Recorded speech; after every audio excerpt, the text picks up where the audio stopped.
Hello, Gospel Revolutionaries around the world. Thanks for joining us on the conference for day number 2. Remember, we're going to be continuing all the way through tomorrow. Be sure to look online for our upcoming schedule and speakers. This morning, we have the privilege of hearing from the Vice President of the Gospel Revolution, Nardos Kebede. Would you welcome with me this morning, Nardos? Greetings, Gospel Revolutionists all over the world. This is Nardos from Vancouver, BC. I want to talk to you about the gospel of peace. The gospel of peace. And when we understand the gospel of peace, what it creates in our life, there is a great effect that comes because of the understanding of the gospel of peace. You know, when we talk about cause and effect, there is an unending relationship between cause and effect. A cause-effect relationship is a relationship in which one event, the cause, makes another event happen, the effect. This is a combination of action and reaction. If you take away the cause, the effect disappears. There is a saying, there isn't a smoke without a fire. There isn't a smoke without a fire. So I want to talk to you about the cause-effect of understanding the gospel of peace. The ultimate cause, which I call the gospel of peace. More than 2,000 years ago, there was the ultimate cause that happened upon the cross. This cause changed the destiny of humanity once and for all. Long before this ultimate cause took place, it was foretold in the scriptures that God would make a covenant of peace with all of humanity. In scriptures, Isaiah 54, verse 9 and 10, it reads, "For this is as the waters of Noah unto me, for as I have sworn that the waters of Noah should no more go over the earth, so have I sworn that I would not be wrath with you, nor rebuke you.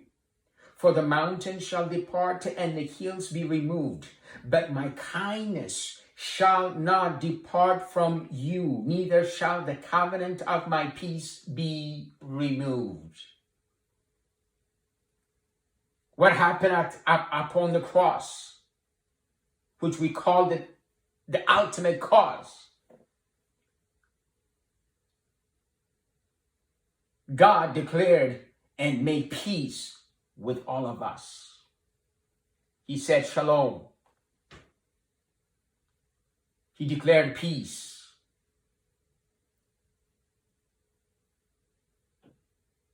He's no more angry. So he said, I will never rebuke you, nor be angry at you. This part shows that before the cross, God was angry. But he said, upon the cross, his wrath, his judgment came upon one man, Jesus Christ. And upon that, he said, I declare peace. For the mountains shall depart and the hills be removed, but my kindness shall not depart from you, neither shall the covenant of my peace be removed. So in order to understand the gospel of peace and how it affects us, we need to understand the ultimate cause and the ultimate effect, which I will share in the next segment. The ultimate effect. The ultimate effect. When we look at the cause and effect relationship, we soon discover and learn that one cause can have several effects. Let me repeat that again. When we look at the cause and effect relationship, we soon discover and learn that one cause can have several effects. as a result of the ultimate cause by Christ. And we looked at the ultimate cause, which was the gospel of peace. There was countless of effects that took place. Number one, just to mention few, the anger of God was removed. We said before the cross, up until that time, God was angry. Number two, the rebuke was no longer needed. Because God is not angry with us anymore. Now there is no rebuke needed. That is the effect. Everlasting kindness and goodness reigned upon us. That was because of the effect. That was because of the ultimate cause, which is the gospel of peace. Distance and division has been abolished forever. We're not looking at God somewhere by and by, and we are here. Distance and division has been abolished forever. Number five, because of the ultimate cause, which was the gospel of peace, judgment was removed forever.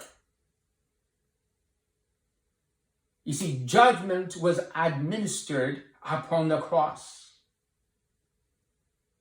And that was once and for all. There is no judgment that's futuristic coming.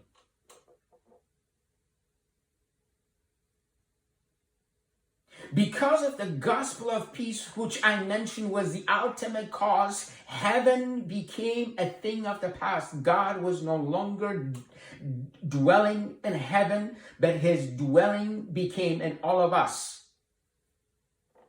Paul declared this when he spoke to Athenians and Mars Hill. He says, "For in him we live and move and have our being."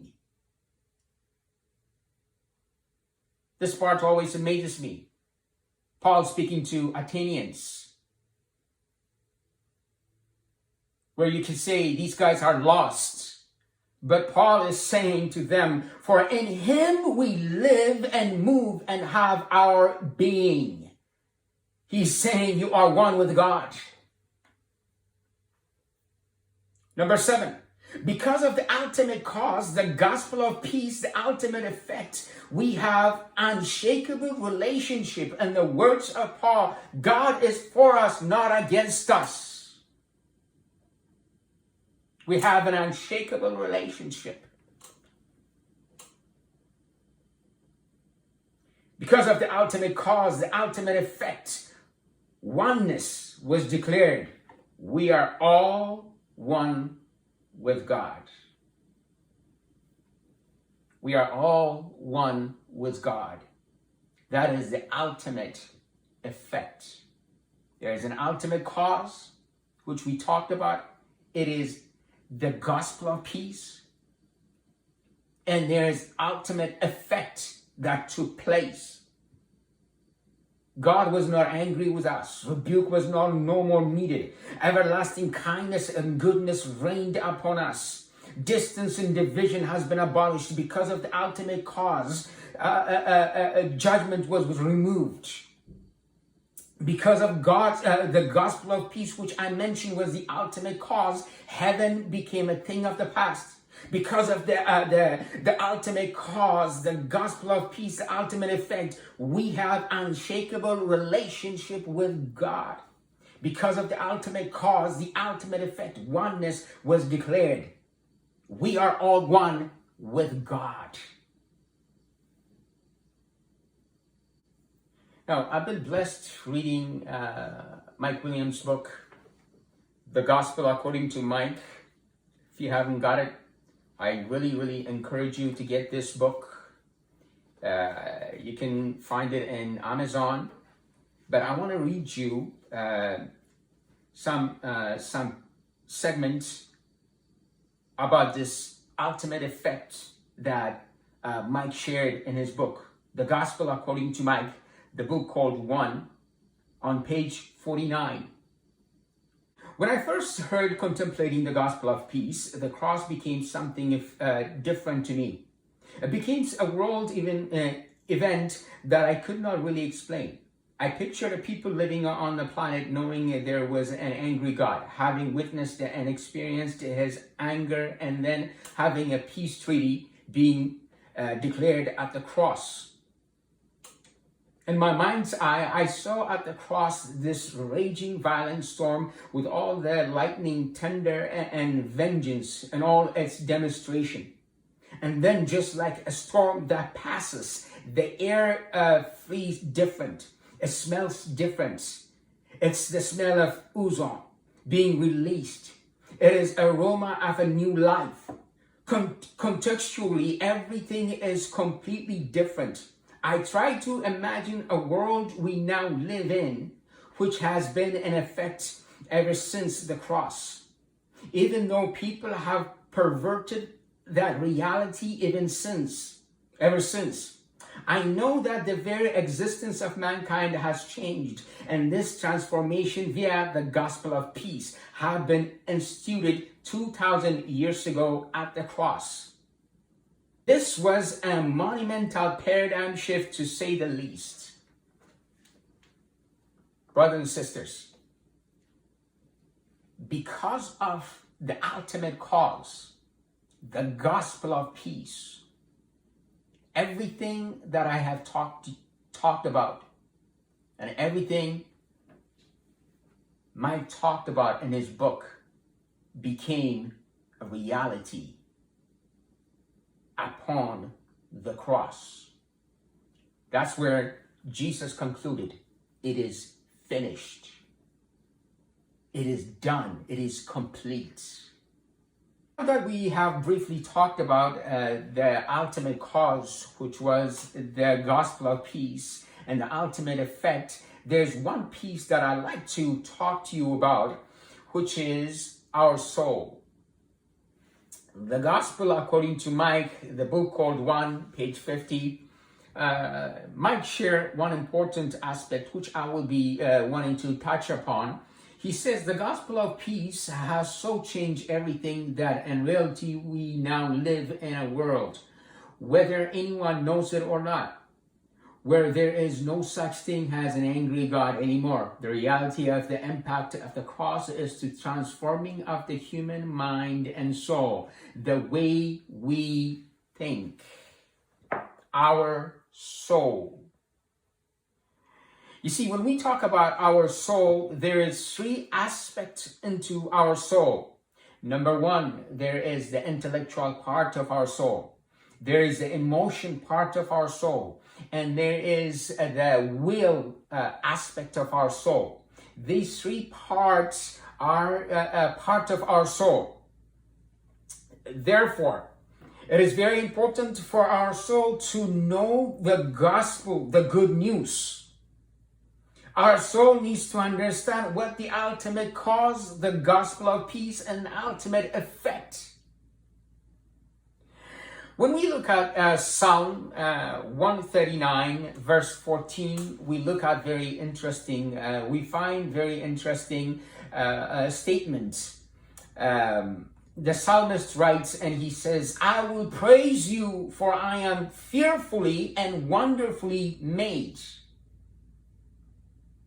Marvelous are your works, and that my soul knows very well. I want you to notice what he says here. He says, I am fearfully and wonderfully made. But he concludes, he says, but my soul knows very well. See, even though he's fearfully, wonderfully made, he could be with those ones who says, we've come from chimpanzee or monkey.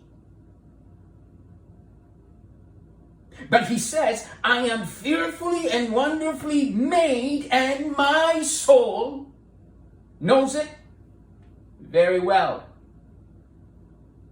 Folks, it's about time our soul to know the cause and effect of the gospel of peace. What happens to us when we understand the gospel of peace? What happens to our soul? Number one, condemnation will disappear. We're no longer going to be walking with condemnation because of the cause and effect. Condemnation will have no place in our life. Doubt that God is angry with me. God is about to rebuke me, that there is a future judgment will come. It's coming upon the world. This doubt will disappear. Fear will have no power over us. Listen to this. Fear will have no power over us. Why? Because our soul knows the ultimate cause and effect. Shame will not have any place in our life.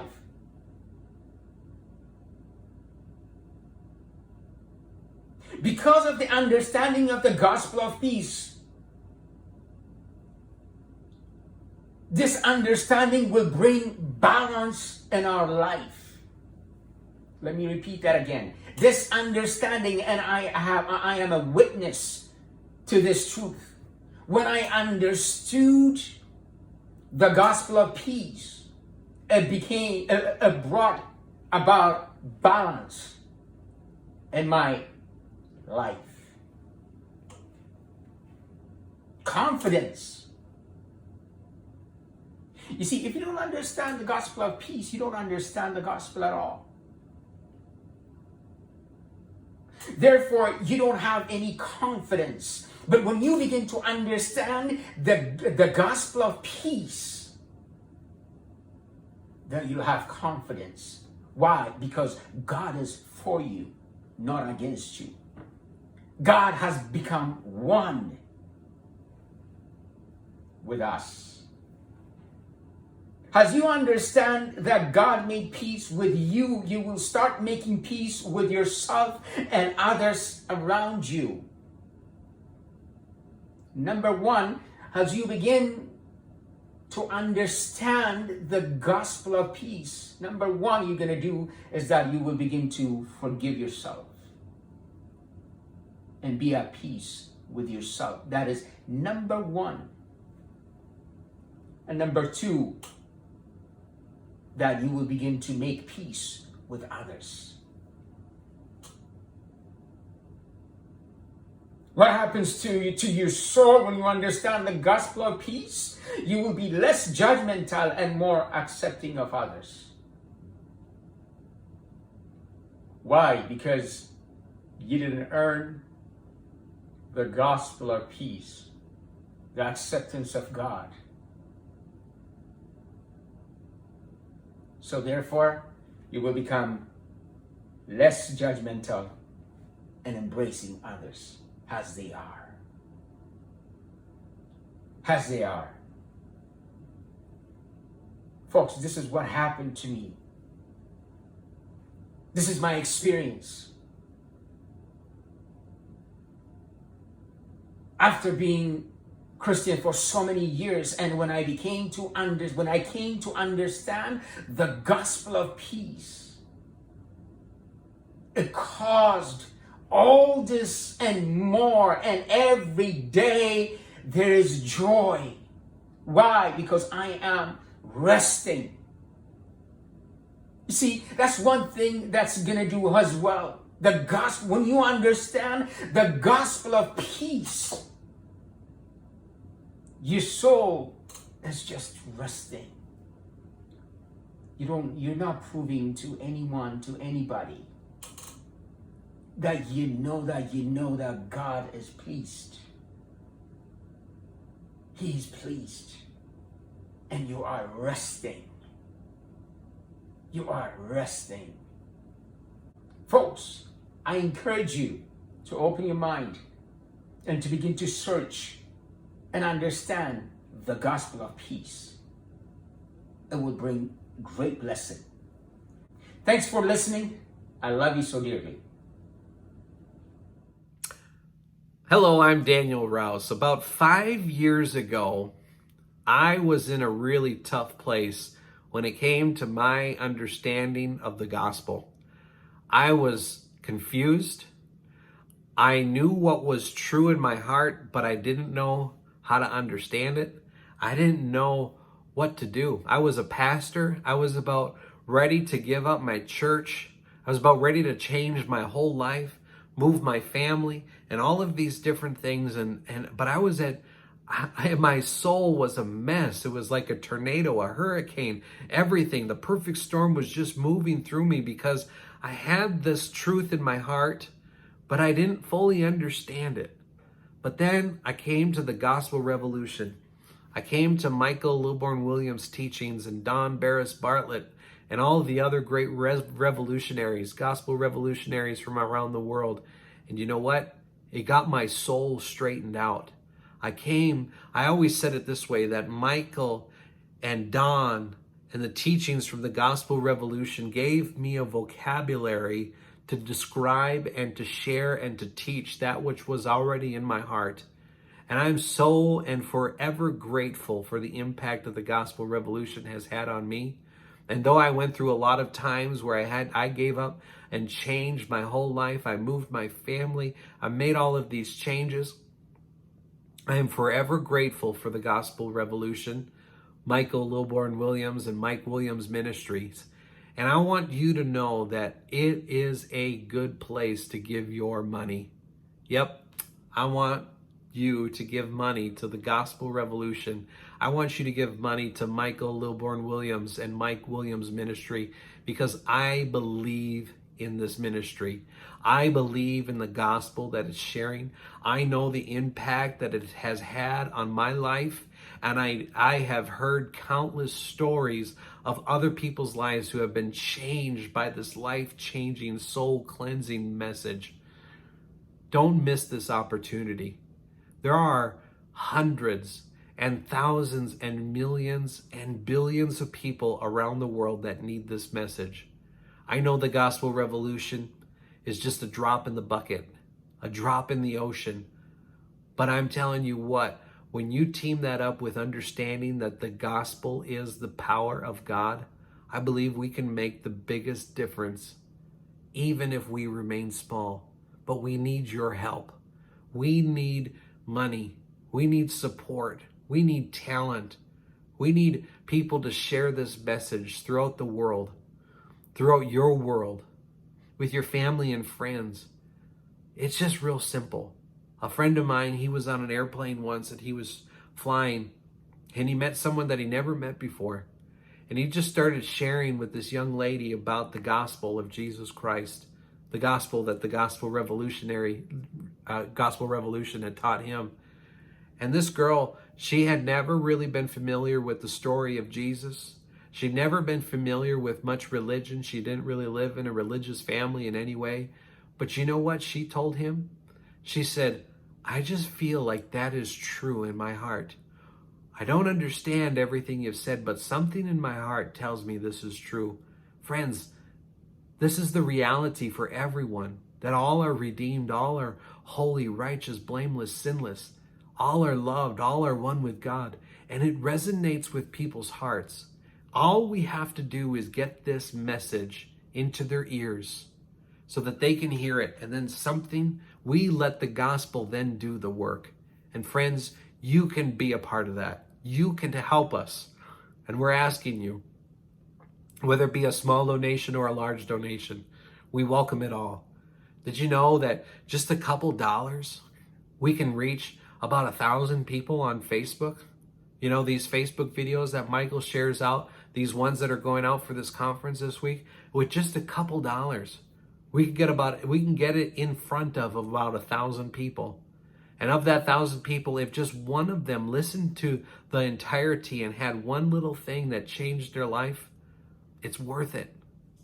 Do you think it's worth it? Did it help you? Did it bless your heart and bring freedom to your soul as it did to mine? then if it did, I'm asking you today to reach deep into your pocket and to help the gospel revolution. All of the ways that you can give are made available in the description of this video. You can go onto our website, gospelrevolution.com. You can become a monthly partner. Our phone number is on there. If you prefer to call us and set up something, we can get that set up. If you prefer to go on PayPal, go to the website, gospelrevolution.com, hit the donate button, and all the different ways that you can give are made available there. And I want you to know that I am forever grateful. I am forever in debt to the Gospel Revolution for what it has done for me. And I know that there is a whole world of people that need to hear this message so that they too can become free from the bonds of religion, from the bonds of Christianity, from the bonds of Islam, from the bonds of any sort of religion, any sort of spirituality thinking that has them bound up. Will you help me? Will you join with us as we share this message with the world? Will you help us and put a couple dollars behind us? Maybe a lot of dollars? We really do appreciate it. And we are here about sharing the gospel with those around the world. GospelRevolution.com.